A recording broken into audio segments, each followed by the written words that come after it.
Hi everyone. Welcome back. I'm glad you're here because today, I have a story to share that might hit close to home.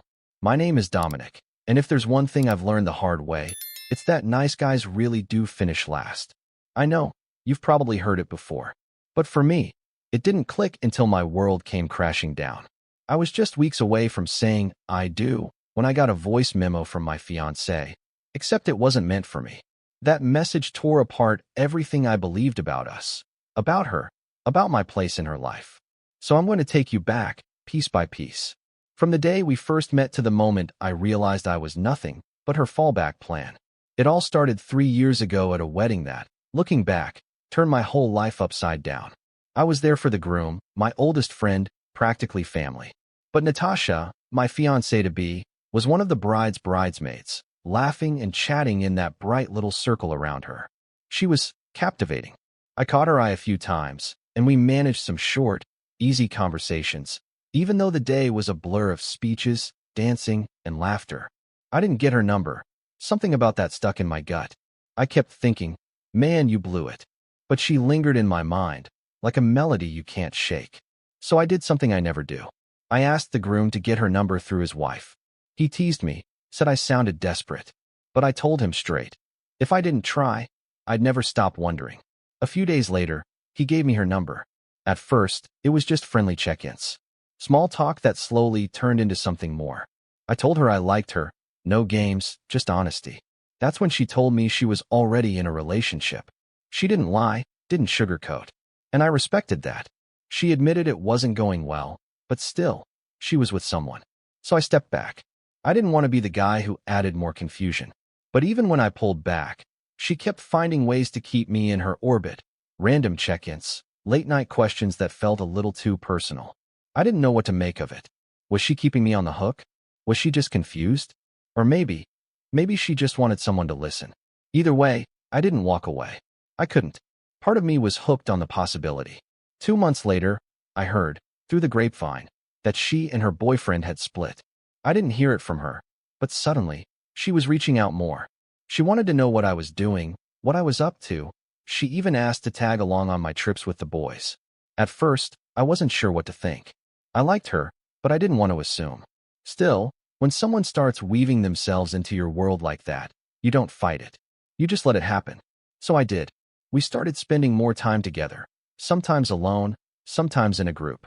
And honestly, it felt good. 6 months after her breakup, we sat down and had that real talk. She said she was ready. So was I? From that point on, she really opened up. She talked about her ex, how he'd vanish and reappear, never really giving her anything real. She called herself a lover girl, said she didn't know how to love halfway. When she was in, she was all in. But her ex had made her feel like she was always begging for scraps. I listened. Maybe I was naive, but I believed I could be better. So I gave her everything. My time, my loyalty, my whole heart. People noticed. Friends would say, "You two just work." And they were right, at least on the surface. Everything looked easy. And I won't lie, I liked how that felt. By the time we hit our 2nd anniversary, we started talking about a road trip. It was a tradition of mine, something I'd always done to push past my comfort zone. I'm more introverted by nature, but Natasha, she lit up at the idea. She was all in, and her excitement was contagious. She's the type who thrives on adventure, always chasing the next thrill, so of course, she was all in. I'd already been thinking about proposing, but something about that trip just felt perfect. Maybe it was the open road, the laughter of my closest friends, the quiet certainty in my chest. So I packed the ring, waited for the right moment, and asked her. Simple as that.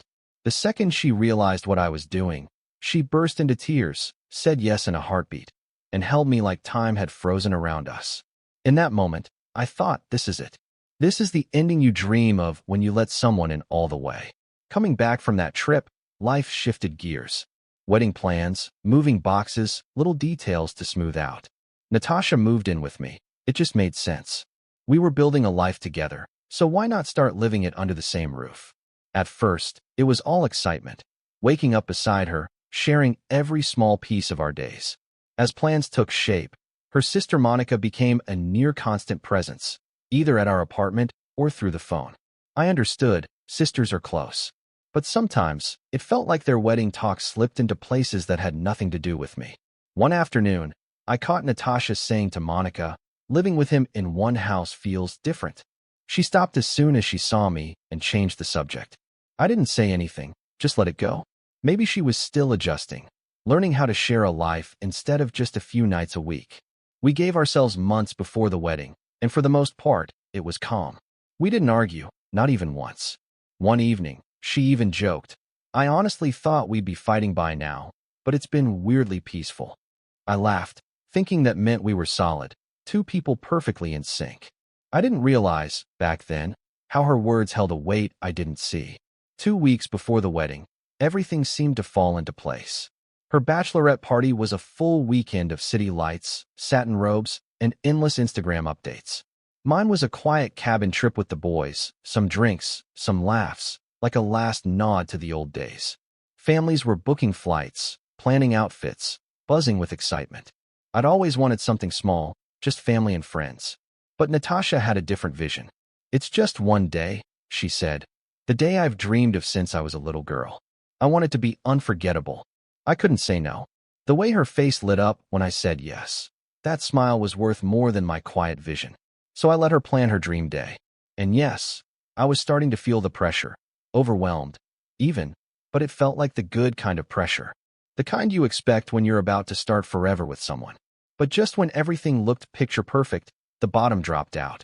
I was at the office, going through some files, when my phone buzzed. It was a voice memo from Natasha.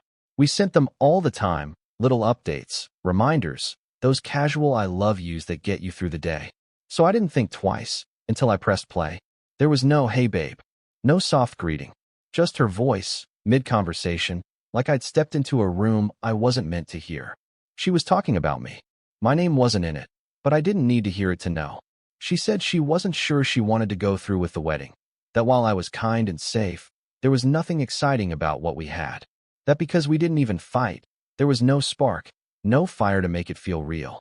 She laughed, even, and said she knew how awful it sounded, but sometimes she wondered if it would feel like freedom to just cancel it all and breathe. I sat there, phone in my hand, not moving. My mind tried to reject it, to pretend I'd heard wrong. But I knew. And the way she spoke, it was the way she spoke to Monica, the only person she let that carefully crafted mask drop for. The first thing I did was save that voice memo to my drive. I didn't even know why. Maybe a part of me was scared she'd try to delete it, pretend it never happened. I stared at the files in front of me, completely numb. Closing my laptop, I just sat there. Going home felt impossible.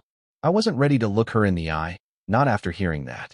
So I went to my car and sat there for hours, not even realizing how much time had passed. I didn't call anyone. I just stared out the window, trying to understand how the woman I was about to marry could talk about me like I was just a convenient option. It wasn't just pre-wedding jitters. It was how she took everything I thought was good, my kindness, my loyalty, and twisted it into something boring, something that didn't excite her because it didn't come with drama. I stayed there in that parking lot until the sky turned a deep blue and the office emptied out. I knew, right then, that things could never be the same. When I finally got home, everything looked so normal it felt surreal. Natasha smiled when she saw me, walked over while I was in the kitchen, pouring a glass of water, and gave me a light kiss on the cheek. Then she asked, as if nothing had happened, if I'd seen her charger. I stood there, glass in hand, staring at her like she was a stranger. I was still trying to understand how she could live in that lie so easily. How she could say all those things and still greet me like we were fine. I didn't say much. Just told her I was tired and wanted to go to bed early. She didn't question it. She thought everything was still normal, which told me she had no clue how deep the damage ran. I lay in bed that night, eyes closed, pretending to sleep while I listened to her moving around. I couldn't rest. By 6 a.m., I knew what I had to do.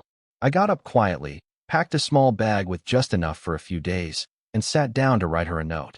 I kept it short. No room for confusion. "You should have sent that memo to your sister," I wrote. "I heard it instead. And I won't marry someone who's too scared to love me fully.